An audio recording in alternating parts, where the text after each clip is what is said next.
शांत रहने में असीम शक्तियां छुपी है, उससे पहचानो। ऐसा गौतम बुद्ध ने कई सालों पहले अपने शिष्यों से क्यों कहा था, इसके पीछे का रहस्य क्या है? आज इसी रहस्य के बारे में हम गौतम बुद्ध की कहानियों के माध्यम से जानेंगे। तो बिना देर किए चलिए उन कहानियों की शुरुआत करते हैं। पहली कहानी। गौतम बुद्ध सत्य, अहिंसा और सहिष्णुता की प्रतिमूर्ति थे। इन्हीं सद्गुणों का उपदेश वे घूम घूम कर देते और लोगों से इन्हें अपनाने का आग्रह करते। एक दिन वे किसी गांव में पहुंचे। वहां कुछ ऐसे अज्ञानी लोग थे जो बुद्ध के विरोधी थे। वे बुद्ध को अपशब्द कहने लगे। ये देखकर बुद्ध के शिष्यों को बहुत बुरा लगा। उन्होंने बुद्ध से इसका विरोध करने का आग्रह किया तो बुद्ध ने उन्हें समझाया कि ये लोग तो अपशब्द ही कह रहे हैं। यदि ये पत्थर भी मार रहे होते तो भी मैं कहता कि मारने दो। मैं जानता हूं कि ये कुछ कहना चाहते हैं, लेकिन क्रोध के कारण कह नहीं पा रहे। 10 साल पूर्व यदि ये ही लोग मुझे गाली देते तो मैं भी इन्हें गाली देता, किंतु अब तो लेन देन से मुक्ति मिल गई है। क्रोध से अपशब्द निकलते हैं। यहां तो क्रोध भवन कब का ढह चुका है। बुद्ध के विचार सुनकर अपशब्द कहने वाले हैरान रह गए। बुद्ध ने आगे अपने शिष्यों से कहा, इन लोगों को बताओ कि पिछले गांव में क्या हुआ था। शिष्यों ने बताया, वहां के लोग फल व मिठाइयां लेकर आए थे और आपने यह कहकर वे चीजें लौटा दी कि अब लेने वाला विदा हो चुका है। 10 साल पहले आते तो मैं ये सभी उपहार ले लेता। बुद्ध बोले, उन लोगों ने मिठाइयां गांव में बांट दी, लेकिन आप ये अपशब्द गांव में न बांटे। आप मुझे क्रोध नहीं दिला सकते। ठीक उस खूंटी की तरह जो किसी को नहीं टांगती, लोग उस पर वस्त्र अवश्य टांग देते हैं। कथा का सार यह है कि साक्षी भाव सच्चे संत की पहचान है। जो अच्छे बुरे, लाभ हानि, अपना पराया के संकीर्ण भाव से मुक्त हो जाता है, उसे ही संतत्व की प्राप्ति होती है। तो अब दोस्तों चलिए बढ़ते हैं हमारे गौतम बुद्ध की दूसरी रहस्यमयी कहानी की तरफ। दूसरी कहानी, भिक्षु का खजाना। एक बार एक राज्य के राजा ने अपने महल में एक बौद्ध भिक्षु को बुलाया। राजा ने भिक्षु से कहा, अगर आपसे मैं कुछ मांगूंगा तो क्या आप मुझे देंगे? बौद्ध भिक्षु ने कहा, जरूर, बताइए क्या चाहिए आपको। राजा ने कहा, क्या आप मुझे अपना ये भिक्षा पात्र दे सकते हैं?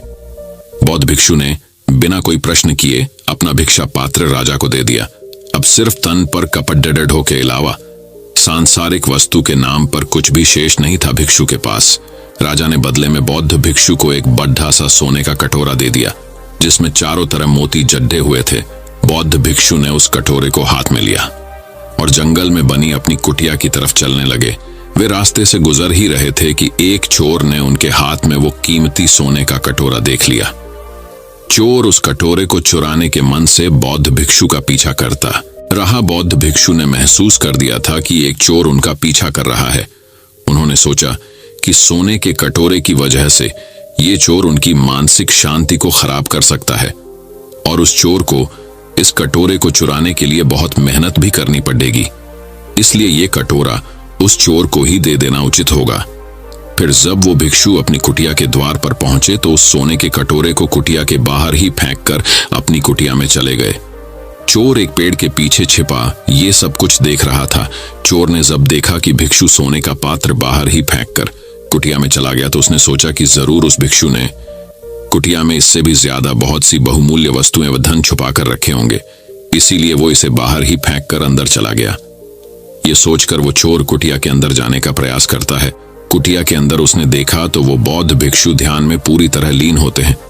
चोर दबे पांव कुटिया के अंदर प्रवेश करता है और चारों तरफ नजरें घुमाकर देखने लगता है, लेकिन कुटिया तो पूरी तरह से खाली थी। चोर को कुटिया में कोई भी बहुमूल्य धातु खजाना नजर नहीं आ रहा था। यह सोचकर वो चोर और भी ज्यादा आश्चर्यचकित रह जाता है। चोर मन ही मन सोचने लगता है कि जब इस भिक्षु के पास कुछ भी नहीं है तो उसने उस सोने के कटोरे को कुटिया के बाहर ही क्यों फेंक दिया। फिर उसने खुद से कहा, इससे मुझे क्या, इस साधु के पास कुछ हो ना हो, मुझे तो उस कटोरे को लेकर यहां से निकल लेना चाहिए। चोर कुटिया के बाहर जाकर उस कटोरे को उठाने लगता है कि तभी उसके मन में वही प्रश्न उठता है कि आखिर उस भिक्षु के पास ऐसा क्या है कि उसे इस सोने के कटोरे की परवाह नहीं। उसके अंदर इस प्रश्न का जवाब जानने की जिज्ञासा बढ़ती जा रही थी, इसलिए वो फिर से कुटिया के अंदर जाता है और जाकर बौद्ध भिक्षु के पास बैठकर उनकी आंखें खुलने का इंतजार करने लगता है। थोड़ी देर बाद जब बौद्ध भिक्षु अपनी आंखें खोलते हैं तो वो उसी चोर की अपने सामने बैठा देखते हैं जो उनका पीछा कर रहा था। भिक्षु उस चोर को देखकर मुस्कुराते हैं और कहते हैं कि तुम आ गए। चोर ने कहा, महाराज, मैंने आपका बहुत दूर से इस कुटिया तक पीछा किया। मैं बस ये जानना चाहता हूं कि आपने उस सोने के कटोरे को कुटिया के बाहर ही क्यों फेंक दिया। आखिर आपके पास ऐसा कौन सा धन है जो उस मोतियों से जड्ढे कीमती सोने के कटोरे से भी ज्यादा बहुमूल्य है। ये सुन वो बौद्ध भिक्षु मुस्कुराए और बोले, मेरे दोस्त, मेरे पास एक ऐसा खजाना है जिसे तुम देख नहीं सकते। चोर ने फिर से जिज्ञासा भरे मन से पूछा, क्या खजाना? ऐसा कौन सा खजाना वो, मुझे बताओ। भिक्षु बोले, मेरे पास ध्यान का खजाना है जिसके सामने दुनिया की सारी दौलत भी फीकी है।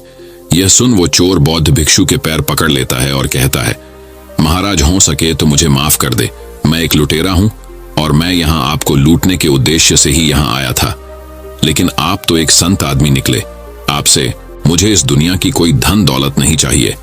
क्या आप मुझे अपने ध्यान के खजाने से एक छोटा सा हिस्सा दे सकते हो ताकि मैं भी आपकी तरह शांति को प्राप्त हो सकूं? बौद्ध भिक्षु बोले, हाँ, क्यों नहीं। अगर तुम चाहो तो तुम भी मेरी तरह ध्यान के माध्यम से सुकून, संतुष्टि और शांति रूपी खजाने को प्राप्त कर सकते हो। इसके लिए तुम्हें ध्यान लगाना सीखना होगा। ध्यान में बहुत ताकत होती है। यह ऊर्जा को स्थानांतरित कर मन को स्थिर करता है, बेवजह के विचारों को खत्म कर लालसा को समाप्त करता है, और जब लालसा नहीं रहती तो मन से बेवजह के विचार समाप्त हो जाते हैं। मन परम शांति को प्राप्त होता है और अद्भुत सुकून का एहसास कर जीवन का आनंद लेता है। ध्यान करने के लिए तुम्हें एक शांत, सुरक्षित और आरामदायक स्थान का चुनाव करना होगा। फिर वहां जमीन पर एक चटाई बिछाकर उस पर चौकटरी मारकर बैठ जाना है। तुम्हें अपने रियर की हड्डी सीधी रखनी है, आंखें बंद करनी है और गहरी सांस लेनी है। तुम्हें अपनी दोनों हथेली अपने घुटनों पर ऊपर की तरह रखनी है। इसे ध्यान मुद्रा कहते हैं। तुम्हें अपना ध्यान अपनी सांसों की तरफ केंद्रित करना है। तुम्हारी सांसें जितना ज्यादा छोटी और गहरी होती जाएंगी, तुम उतना ही ज्यादा ध्यान के सागर में डूबते जाओगे। तुम्हें अपनी हर एक आने जाने वाली सांस पर ध्यान केंद्रित करना है। अगर तुम्हारे मन में बार बार विचार आ रहे हैं तो इसका मतलब तुम सांसों की तरफ ध्यान केंद्रित नहीं कर रहे। धीरे धीरे तुम्हारे मन से विचार समाप्त होते होते शून्य हो जाएंगे। मन बहुत हल्का महसूस होगा। यह ध्यान का वह स्तर होगा जब तुम्हें परम शांति और आनंद की अनुभूति होने लगेगी। यही गहरे ध्यान की अनंत अवस्था है। यह 1 या 2 दिन में नहीं होगा। इसका प्रयास तुम्हें रोज करना होगा। चोर ने अब चोरी, डाका छोड़ रोज नियमित रूप से ध्यान लगाना शुरू कर दिया। कुछ ही दिनों में चोर को स्वयं में बहुत परिवर्तन नजर आया। उसे अपने अंदर सकारात्मक ऊर्जा का एहसास होने लगा। चोर का जीवन पूरी तरह से बदल चुका था। तो उम्मीद करता हूं कि आपको यह कहानी पसंद आई होगी। तो चलिए बढ़ते हैं हमारी तीसरी गौतम बुद्ध की रहस्यमयी कहानी की तरफ। तीसरी रहस्यमयी कहानी, महात्मा बुद्ध और व्यापारी। यह कहानी हमें यही शिक्षा देती है कि बिगड़ती परिस्थितियों में भी थोड़ी समझदारी दिखाई जाए तो संबंध जीवन भर बने रहेंगे। एक बार की बात है, मगध के व्यापारी को व्यापार में बहुत लाभ हुआ। इसके बाद से वह अपने अधीनस्थों से अहंकारपूर्ण व्यवहार करने लगा। व्यापारी का अहंकार इतना प्रबल था कि उसके देखते हुए उसके परिजन भी अहंकार के वशीभूत हो गए। जब सभी के अहंकार आपस में टकराने लगे तो घर का वातावरण नर्क की तरह हो गया। दुखी होकर एक दिन वह व्यापारी भगवान बुद्ध के पास पहुंचा और बोला, भगवान, मुझे इस नर्क से मुक्ति दिलाइए। मैं भी भिक्षु बनना चाहता हूं। भगवान बुद्ध गंभीर स्वर में बोले, अभी तुम्हारे भिक्षु बनने का समय नहीं आया है। उन्होंने कहा कि भिक्षु को पलायनवादी नहीं होना चाहिए। जैसे व्यवहार की अपेक्षा तुम दूसरों से करते हो, स्वयं भी दूसरों के प्रति वैसा ही व्यवहार करो। ऐसा करने से तुम्हारा घर ही मंदिर बन जाएगा। उस व्यापारी ने भगवान बुद्ध की सीख को अपनाया और घर का वातावरण स्वतः बदल गया। सीख, आप दूसरों के साथ वह व्यवहार न करो जो तुम्हें अपने लिए पसंद नहीं। व्यापारी का अहंकार इतना प्रबल था कि उसके देखते हुए उसके परिजन भी अहंकार के वशीभूत हो गए थे। तो अब दोस्तों, चलिए बढ़ते हैं हमारे गौतम बुद्ध की चौथी कहानी की तरफ। चौथी कहानी, एक बार 3 आदमी सुबह की सैर के लिए निकले। उन्होंने पहाड़ी पर एक बौद्ध भिक्षु को खड़ा देखा और उनके पास करने के लिए कुछ नहीं था और वे बस चर्चा करने लगे कि वह व्यक्ति क्या कर रहा है। एक ने कहा, जहां तक मैं यहां से देख सकता हूं वह किसी की प्रतीक्षा कर रहा है और उसका इंतजार कर रहा है। शायद कोई दोस्त पीछे छूट गया है और वह उसकी प्रतीक्षा कर रहा है। दूसरे आदमी ने कहा, उसे देखकर मैं आपसे सहमत नहीं हो सकता क्योंकि जब कोई अपने पीछे छूटे हुए मित्र की प्रतीक्षा कर रहा होता है तो कभी कभी वह पीछे मुड़कर देखता है कि वह अभी तक आया है या नहीं और कितनी देर तक आया है। इंतजार करना होगा। लेकिन ये आदमी कभी पीछे मुड़कर नहीं देखता, वह बस वहीं खड़ा रहता है। मुझे नहीं लगता कि वह किसी से उम्मीद कर रहे हैं। मेरी भावना यह है कि इन बौद्ध भिक्षुओं के पास गायें हैं। जापान में उनके पास सुबह की चाय के लिए दूध के लिए एक गाय होती है, अन्यथा आपको सुबह सुबह एक कप चाय के लिए भीख मांगने जाना पड़ेगा। और भिक्षु दिन में कम से कम 5-6 बार चाय पीते हैं। ऐसा करना लगभग एक धार्मिक चीज है, क्योंकि चाय आपको जागृत, सतर्क, अधिक सचेत रखती है। इसलिए वे मठ में एक गाय रखते हैं। दूसरे आदमी ने कहा, मुझे ऐसा लग रहा है कि उसकी गाय कहीं खो गई है, चरने गई होगी और वह बस गाय को ढूंढ रहा है। तीसरे आदमी ने कहा, मैं सहमत नहीं हो सकता, क्योंकि जब कोई गाय खोजता है तो उसे मूर्ति की तरह खड़े होने की जरूरत नहीं है। आपको घूमना होगा, आपको इस तरफ और उस तरफ जाकर देखना होगा। वह अपना चेहरा भी इधर उधर नहीं हिलाते। उसके चेहरे का तो कहना ही क्या, उसकी आंखें भी आधी बंद हैं। वे उस आदमी के करीब आ रहे थे ताकि वे उसे और अधिक स्पष्ट रूप से देख सकें। फिर तीसरे आदमी ने कहा, मुझे नहीं लगता कि आप सही हैं। मुझे लगता है वह ध्यान कर रहे हैं, लेकिन हम कैसे तय करें कि कौन सही है? उन्होंने कहा, कोई दिक्कत नहीं है, हम बस उसके करीब आ रहे हैं, हम उससे पूछ सकते हैं। पहले आदमी ने भिक्षु से पूछा, क्या आप किसी ऐसे मित्र की प्रतीक्षा कर रहे हैं जो पीछे छूट गया है? बौद्ध भिक्षु ने अपनी आंखें खोली और कहा, उम्मीद? मैं कभी कोई अपेक्षा नहीं रखता। किसी भी चीज की अपेक्षा करना मेरे धर्म के विरुद्ध है। उस आदमी ने कहा, हे भगवान, उम्मीद करना भूल जाओ, बस मुझे बताओ, क्या आप इंतजार कर रहे हैं? उन्होंने कहा, मेरा धर्म सिखाता है कि आप अगले सेकंड के बारे में भी निश्चित नहीं हो सकते। मैं कैसे इंतजार कर सकता हूं? इंतजार करने का समय कहां है? मैं इंतजार नहीं कर रहा हूं। उस आदमी ने कहा, अपेक्षा करना, प्रतीक्षा करना भूल जाइए। मैं आपकी भाषा नहीं जानता, बस मुझे बताओ, क्या तुमने कोई दोस्त छोड़ा है? उन्होंने कहा, फिर वही बात, दुनिया में मेरा कोई दोस्त नहीं है, दुनिया में मेरा कोई दुश्मन नहीं है, क्योंकि वे दोनों एक साथ आते हैं। आप एक को सुलझाकर दूसरे को नहीं छोड़ सकते। क्या तुम नहीं देख सकते कि मैं एक बौद्ध भिक्षु हूं? न मेरा कोई शत्रु है, न मेरा कोई मित्र है, और तुम कृपया दफा हो जाओ, मुझे परेशान मत करो। दूसरे आदमी ने सोचा, अब मेरे लिए आशा है। उन्होंने कहा, यह तो मैंने उनसे पहले ही कहा था कि आप बकवास कर रहे हैं। वह प्रतीक्षा नहीं कर रहा है, अपेक्षा नहीं कर रहा है।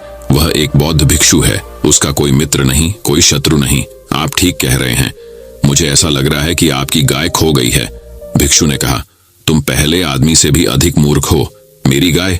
बौद्ध भिक्षु के पास कुछ भी नहीं होता, और मैं किसी और की गाय की तलाश क्यों करूं? मेरे पास कोई गाय नहीं है। वह आदमी बहुत शर्मिंदा लग रहा था, क्या करें?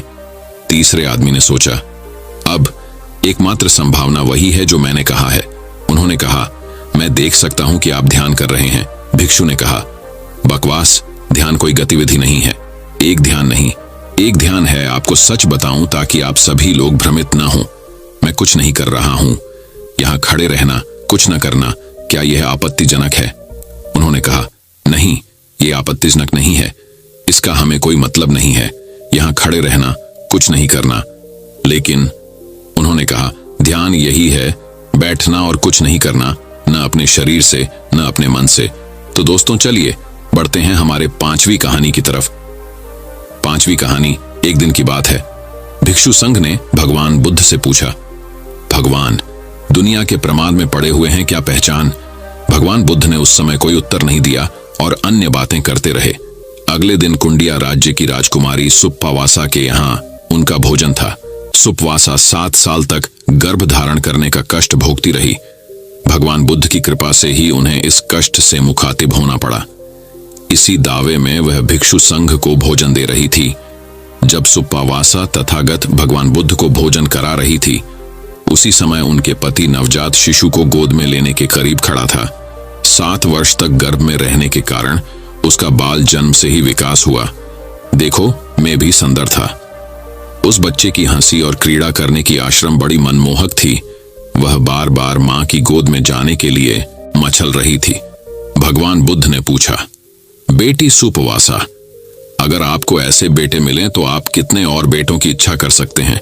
सुपवासा ने कहा, महात्मा, अभी 7 बार और इसी तरह के जोड़ों की मेरी चाहत है। भिक्षुक मित्र निकट ही बैठे थे। राजकुमारी सुप्पावासा के उत्तर में कल बहुत आश्चर्य हुआ कि जब तक वह प्रसव पीड़ा से व्याकुल थी और उसकी मुक्ति का मार्ग ढूंढ रही थी, वह आज फिर से पुत्रों की कामना कर रही है। भगवान बुद्ध भिक्षु को कमेंट करते हुए बोले, वत्स, असली कल के प्रश्न का यही उत्तर है। मनुष्य एक अभिलाषा से मुक्त नहीं हो पाता कि वह दूसरी इच्छा की पूर्ति में आसक्त हो जाता है, इसलिए वह कभी संसार चक्र से नहीं निकलता। तो दोस्तों, चलिए बढ़ते हैं हमारी गौतम बुद्ध की छठी कहानी की तरफ। छठी कहानी, हमेशा प्रसन्न रहने के लिए जरूरी है मन में सुविधाओं के त्याग का भाव भी हो। एक बौद्ध कथा है। महात्मा बुद्ध के पास एक राजा आए और पूछा कि हमारे राजकुमार, जिन्हें हर तरह की सुविधाएं हैं, जो बड़े महल में रहते हैं, जिनके साथ नौकर चाकरों की पूरी फौज है, वे खुश नहीं रहते, हमेशा तनाव और परेशानी से घिरे दिखते हैं। हमने हर तरह की सुविधा देकर देख ली, वे प्रसन्न नहीं रह पा रहे। जबकि आपके ये भिक्षु जो पदयात्रा करते हैं, खाने को जैसा मिल जाता है खा लेते हैं, रहने को जो कुटिया मिल जाए वहां रह लेते हैं, इनके चेहरे पर हमेशा इतनी खुशी रहती है। इसका कारण क्या है? महात्मा बुद्ध ने उत्तर दिया, खुशियां खोजनी हो तो जिसके पास कुछ भी ना हो उसमें खोजो। जिसने संकल्प करके सब कुछ छोड़ दिया वही खुश रह सकता है। जो स्वेच्छा से चीजों का त्याग करता है वो ही हमेशा प्रसन्न रह सकता है। भिखारी कभी खुश नहीं होगा क्योंकि उसने छोड़ा नहीं है, वह तो अभाव में ही जीवन जी रहा है। अभाव का जीवन जीने वाला कभी खुश नहीं रह सकता। चिंताएं उसे हर समय घेरे रहती हैं। जिसने जानबूझकर छोड़ा है वह खुश रह सकता है। ये 2 बातें हैं, एक छोड़ना और एक छूटना। ऐसे ही आपके राजकुमार सारी सुविधाओं से परिपूर्ण हैं, लेकिन उनके मन में उन सुविधाओं के छूट जाने का डर रहता है। छूट जाना और छोड़ देना दोनों में अंतर है। छूट जाना या छूट जाने की सोच हमें डरना सिखाती है, जबकि छोड़ देना या छोड़ने का संकल्प लेना आपको आत्मविश्वास और प्रसन्नता से भर देता है। जिसे कोई चीज मिली नहीं तो उसका त्याग नहीं किया जा सकता है। त्यागी वह होता है जो अपने स्वतंत्र मन से त्याग कर दे। साधन सुविधा संपन्न व्यक्ति भी खुश नहीं रह सकता। उसे पैसे की सुरक्षा की चिंता सताती है। वह हमेशा भयभीत रहता है। निडर सिर्फ वही हो सकता है जिसने स्वेच्छा से त्याग किया है। राजा को अपने प्रश्न का समाधान मिल गया। तो दर्शकों, चलिए बढ़ते हैं हमारी गौतम बुद्ध की 7वीं कहानी की तरफ। 7वीं कहानी, दक्षिण प्रदेश के एक प्रसिद्ध नगर पाटलिपुत्र में मणिभद्र नाम का एक धनिक महाजन रहता था। लोक सेवा और धर्म कार्यों में रत रहने से उसके धन संचय में कुछ कमी आ गई। समाज में मान घट गए। इससे मणिभद्र को बहुत दुख हुआ। दिन रात चिंता तुर रहने लगा। यह चिंता निष्कारण नहीं थी। धनहीन मनुष्य के गुणों का भी समाज में आदर नहीं होता। उसके शीलकुल स्वभाव की श्रेष्ठता भी दरिद्रता में दब जाती है। बुद्धि, ज्ञान और प्रतिभा के सब गुण निर्धनता के तुषार में कुम्हला जाते हैं। जैसे पतझड़ के झंझावात में मौलसरी के फूल झड़ जाते हैं, उसी तरह घर परिवार के पोषण की चिंता में उसकी बुद्धि कुंद हो जाती है। घर की घी तेल नकक चावल की निरंतर चिंता प्रखर प्रतिभा संपन्न व्यक्ति की प्रतिभा को भी खा जाती है। धनहीन घर श्मशान का रूप धारण कर लेता है। प्रिय दर्शना पत्नी का सौंदर्य भी रुखा और निर्जीव प्रतीत होने लगता है। जलाशय में उठते बुलबुलों की तरह उनकी मान मर्यादा समाज में नष्ट हो जाती है। निर्धनता की इन भयानक कल्पनाओं से मणिभद्र का दिल कांप उठा। उसने सोचा, इस अपमानपूर्ण जीवन से मृत्यु अच्छी है। इन्हीं विचारों में डूबा हुआ था कि उसे नींद आ गई।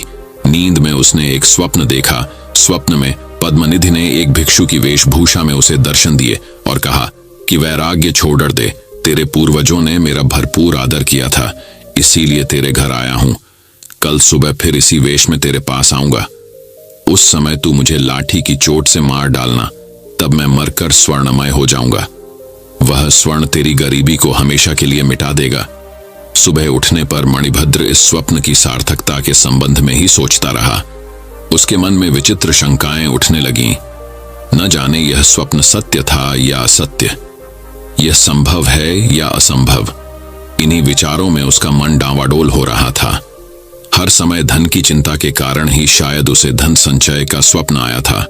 उसे किसी के मुख से सुनी हुई यह बात याद आ गई कि रोगग्रस्त, शोकातुर, चिंताशील और कामार्त मनुष्य के स्वप्न निरर्थक होते हैं। उनकी सार्थकता के लिए आशावादी होना अपने को धोखा देना। हाँ, मणिभद्र यह सोच ही रहा था कि स्वप्न में देखे हुए भिक्षु के समान ही एक भिक्षु अचानक वहां आ गया। उसे देखकर मणिभद्र का चेहरा खिल गया। सपने की बात याद आ गई। उसने पास में पड़ी लाठी उठाई और भिक्षु के सिर पर मार दी। भिक्षु उसी क्षण मर गया। भूमि पर गिरने के साथ ही उसका सारा शरीर स्वर्णमय हो गया। मणिभद्र ने उसका स्वर्णमय मृतदेह छिपा लिया, किंतु उसी समय एक नाई वहां आ गया था। उसने यह सब देख लिया था। मणिभद्र ने उसे पर्याप्त धन वस्त्र आदि का लोभ देकर इस घटना को गुप्त रखने का आग्रह किया। नाई ने वह बात किसी और से तो नहीं कही, किंतु धन कमाने की इस सरल रीति का स्वयं प्रयोग करने का निश्चय कर लिया।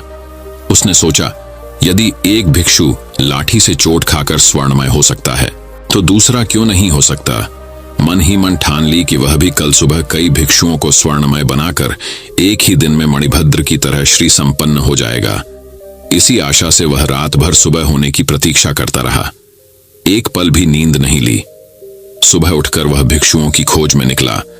पास ही एक भिक्षुओं का मंदिर था। मंदिर की 3 परिक्रमाएं करने और अपनी मनोरथ सिद्धि के लिए महात्मा बुद्ध से वरदान मांगने के बाद वह मंदिर के प्रधान भिक्षु के पास गया, उसके चरणों का स्पर्श किया और उचित वंदना के बाद यह विनम्र निवेदन किया कि आज की भिक्षा के लिए आप समस्त भिक्षुओं समेत मेरे द्वार पर पधारे। प्रधान भिक्षु ने नाई से कहा, तुम शायद हमारी भिक्षा के नियमों से परिचित नहीं हो। हम उन ब्राह्मणों के समान नहीं हैं जो भोजन का निमंत्रण पाकर गृहस्थों के घर जाते हैं। हम भिक्षु हैं जो यथेच्छाड़ से घूमते घूमते किसी भी भक्त श्रावक के घर चले जाते हैं और वहां उतना ही भोजन करते हैं जितना प्राण धारण करने मात्र के लिए पर्याप्त हो। अतः हमें निमंत्रण न दो, अपने घर जाओ, हम किसी भी दिन तुम्हारे द्वार पर अचानक आ जाएंगे। नाई को प्रधान भिक्षु की बात से कुछ निराशा हुई, किंतु उसने नई युक्ति से काम लिया। वह बोला, मैं आपके नियमों से परिचित हूं, किंतु मैं आपको भिक्षा के लिए नहीं बुला रहा। मेरा उद्देश्य तो आपको पुस्तक लेखन की सामग्री देना है। इस महान कार्य की सिद्धि आपके आए बिना नहीं होगी। प्रधान भिक्षु नाई की बात मान गया। नाई ने जल्दी से घर की राह ली। वहां जाकर उसने लाठियां तैयार कर लीं और उन्हें दरवाजे के पास रख दिया। तैयारी पूरी हो जाने पर वह फिर भिक्षुओं के पास गया और उन्हें अपने घर की ओर ले चला। भिक्षु वर्ग भी धन वस्त्र के लालच से उसके पीछे पीछे चलने लगा। भिक्षुओं के मन में भी तृष्णा का निवास रहता ही है। जगत के सब प्रलोभन छोड़ने के बाद भी तृष्णा संपूर्ण रूप से नष्ट नहीं होती। उनके देह के अंगों में जीर्णता आ जाती है, बाल रुखे हो जाते हैं, दांत टूटकर गिर जाते हैं, आंख कान बूढ़े हो जाते हैं। केवल मन की तृष्णा ही है जो अंतिम श्वास तक जवान रहती है। उनकी तृष्णा ने ही उन्हें ठग लिया। नाई ने उन्हें घर के अंदर ले जाकर लाठियों से मारना शुरू कर दिया। उनमें से कुछ तो वहीं धराशायी हो गए और कुछ का सिर फूट गया। उनका कोलाहल सुनकर लोग एकत्र हो गए। नगर के द्वारपाल भी वहां आ पहुंचे। वहां आकर उन्होंने देखा कि अनेक भिक्षुओं का मृतदेह पड़ा है और अनेक भिक्षु आहत होकर प्राण रक्षा के लिए इधर उधर दौड़ रहे हैं। नाई से जब इस रक्तपात का कारण पूछा गया तो उसने मणिभद्र के घर में आहत भिक्षु के स्वर्णमय हो जाने की बात बतलाते हुए कहा कि वह भी शीघ्र स्वर्ण संचय करना चाहता था। नाई के मुख से यह बात सुनने के बाद राज्य के अधिकारियों ने मणिभद्र को बुलाया और पूछा कि क्या तुमने किसी भिक्षु की हत्या की है। मणिभद्र ने अपने स्वप्न की कहानी आरंभ से लेकर अंत तक सुना दी। राज्य के धर्माधिकारियों ने उस नाई को मृत्युदंड की आज्ञा दी और कहा, ऐसे कुपरीक्षितकारी बिना सोचे काम करने वाले के लिए यही दंड उचित था। मनुष्य को उचित है कि वह अच्छी तरह देखे, जाने, सुने और उचित परीक्षा किए बिना कोई भी कार्य न करे, अन्यथा उसका वही परिणाम होता है जो इस कहानी के नाई का हुआ। सीख, अच्छी तरह देखे, जाने, सुने और उचित परीक्षा किए बिना कोई भी कार्य न करे। तो दोस्तों चलिए बढ़ते हैं हमारे गौतम बुद्ध की 9वीं कहानी की तरफ। 9वीं कहानी, जब सम्राट अशोक ने बौद्ध भिक्षुओं को तेल में डाल दिया। जब सम्राट अशोक ने बौद्ध भिक्षु को तेल में तेल डाला, सम्राट अशोक कलिंग ने अपनी राजधानी में जाकर अपने मंत्रियों और सेना के साथ मिलकर एक सभा को हराया। सभा में अशोक ने कलिंग विजय पर अपनी सेना की प्रशंसा की। अचानक की सभा बीच में एक बौद्ध भिक्षु और आश्रम, उस भिक्षु ने अशोक की जय हो को सम्राट घोषित किया। सम्राट ने पूछा, कहिए साधु महाराज, आपको क्या करना चाहिए। भिक्षु ने कहा, सम्राट, आपसे यह पूछना चाहता हूं कि आपने लाखों मनुष्य का विनाश करके इस कलिंग राज्य पर जो विजय पाई है उसे घायल करके लाखों को घायल कर दिया है। यह सच्ची विजय क्या है? क्या यह विजय मानवता का विकास कर पाएगी? सम्राट अशोक नाराज हो गए। अशोक की आंखों में अंगारे देख राधागुप्त बोले, भिक्षुवर, अपनी वाणी पर संयम रखें और दरबार की मर्यादा का पालन करें। भिक्षु ने निडर बाएं उत्तर दिया, स्थान जी, सत्य का उपदेश सदैव कठिन होता है। एक भिक्षु हूं और सत्य कहता हूं। एक भिक्षु का धर्म है। वॉरलैंड में कलिंग के लाखों लोग दर्द से कराहते हुए देखते आए हैं। आपको क्या मिला यह युद्ध करके?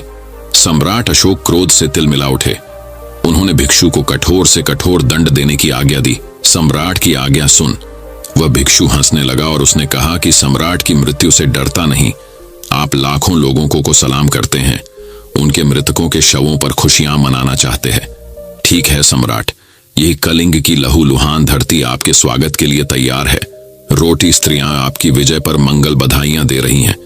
भिक्षुओं के अपने उपदेशों को सुन सम्राट अशोक गांभीर्य खोकर ने उन्हें तत्काल आयातित तेल में डुबोकर आज्ञा दे दी।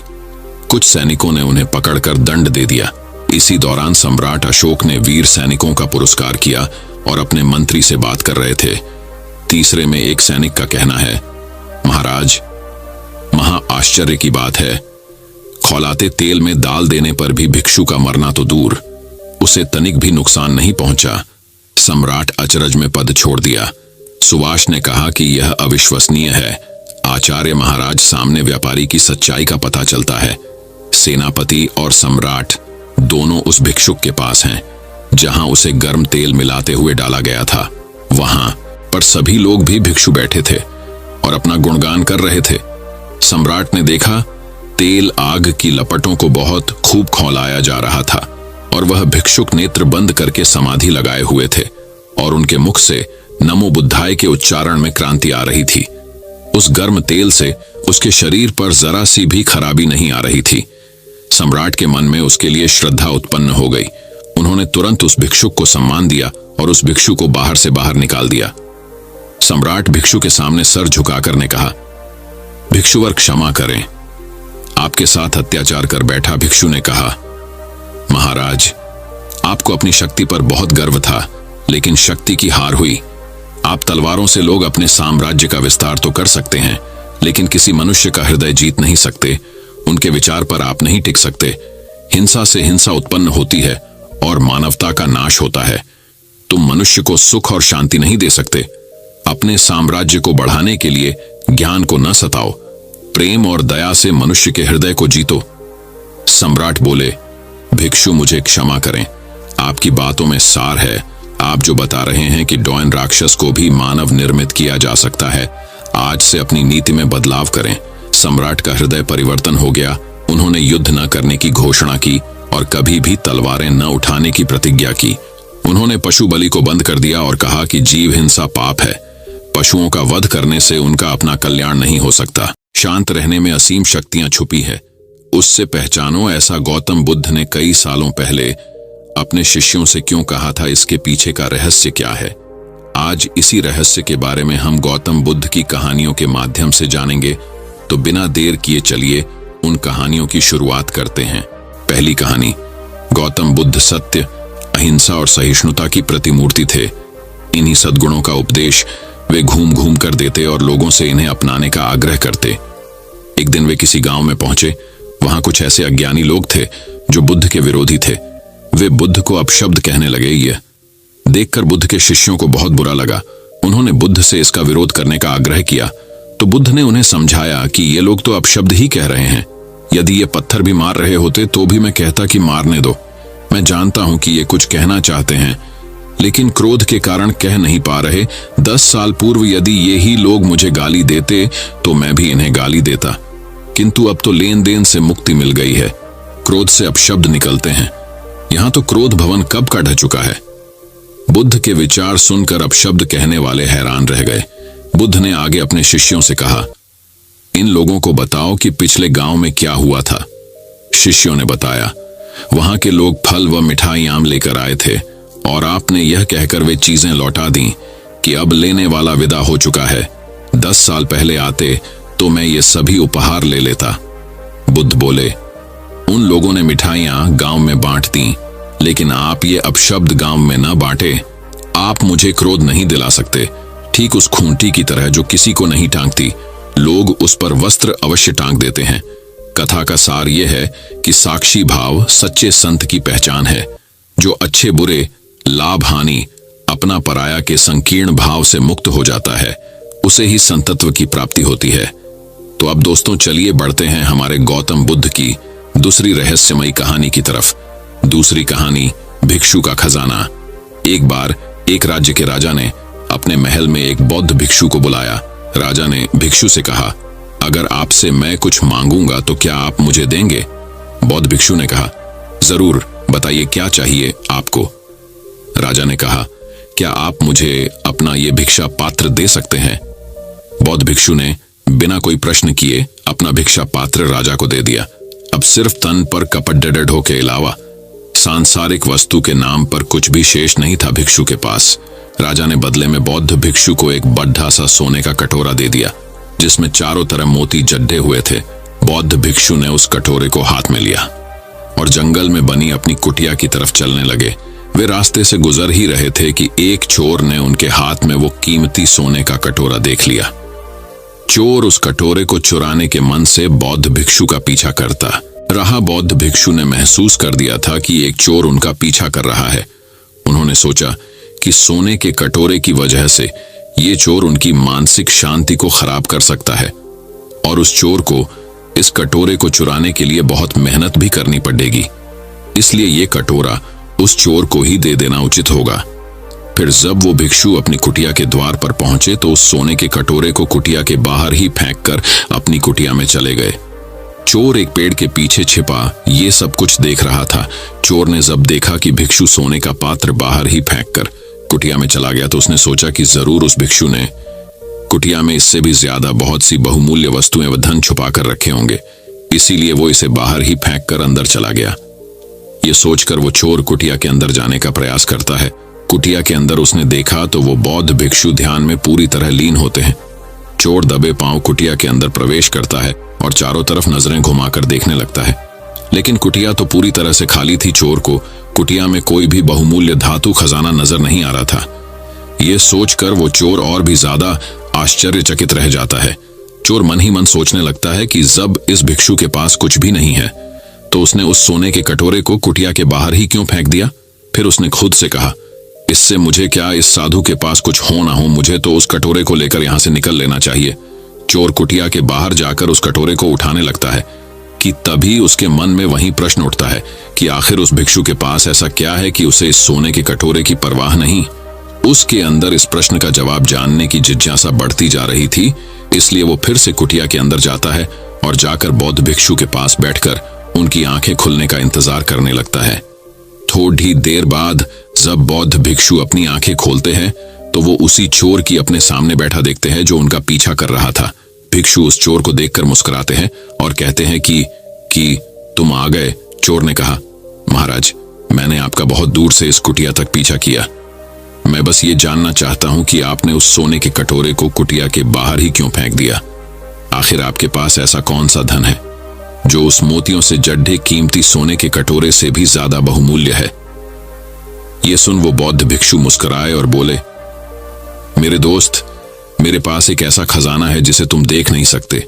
चोर ने फिर से जिज्ञासा भरे मन से पूछा, क्या खजाना? ऐसा कौन सा खजाना वो, मुझे बताओ। भिक्षु बोले, मेरे पास ध्यान का खजाना है जिसके सामने दुनिया की सारी दौलत भी फीकी है। यह सुन वो चोर बौद्ध भिक्षु के पैर पकड़ लेता है और कहता है, महाराज, हो सके तो मुझे माफ कर दे। मैं एक लुटेरा हूं और मैं यहां आपको लूटने के उद्देश्य से ही यहां आया था, लेकिन आप तो एक संत आदमी निकले। आपसे मुझे इस दुनिया की कोई धन दौलत नहीं चाहिए। क्या आप मुझे अपने ध्यान के खजाने से एक छोटा सा हिस्सा दे सकते हो ताकि मैं भी आपकी तरह शांति को प्राप्त हो सकूं? बौद्ध भिक्षु बोले, हाँ, क्यों नहीं। अगर तुम चाहो तो तुम भी मेरी तरह ध्यान के माध्यम से सुकून, संतुष्टि और शांति रूपी खजाने को प्राप्त कर सकते हो। इसके लिए तुम्हें ध्यान लगाना सीखना होगा। ध्यान में बहुत ताकत होती है। यह ऊर्जा को स्थानांतरित कर मन को स्थिर करता है, बेवजह के विचारों को खत्म कर लालसा को समाप्त करता है, और जब लालसा नहीं रहती तो मन से बेवजह के विचार समाप्त हो जाते हैं। मन परम शांति को प्राप्त होता है और अद्भुत सुकून का एहसास कर जीवन का आनंद लेता है। ध्यान करने के लिए तुम्हें एक शांत, सुरक्षित और आरामदायक स्थान का चुनाव करना होगा। फिर वहां जमीन पर एक चटाई बिछाकर उस पर चौकटरी मारकर बैठ जाना है। तुम्हें अपने रियर की हड्डी सीधी रखनी है, आंखें बंद करनी है और गहरी सांस लेनी है। तुम्हें अपनी दोनों हथेली अपने घुटनों पर ऊपर की तरह रखनी है। इसे ध्यान मुद्रा कहते हैं। तुम्हें अपना ध्यान अपनी सांसों की तरफ केंद्रित करना है। तुम्हारी सांसें जितना ज्यादा छोटी और गहरी होती जाएंगी, तुम उतना ही ज्यादा ध्यान के सागर में डूबते जाओगे। तुम्हें अपनी हर एक आने जाने वाली सांस पर ध्यान केंद्रित करना है। अगर तुम्हारे मन में बार बार विचार आ रहे हैं तो इसका मतलब तुम सांसों की तरफ ध्यान केंद्रित नहीं कर रहे। धीरे धीरे तुम्हारे मन से विचार समाप्त होते होते शून्य हो जाएंगे। मन बहुत हल्का महसूस होगा,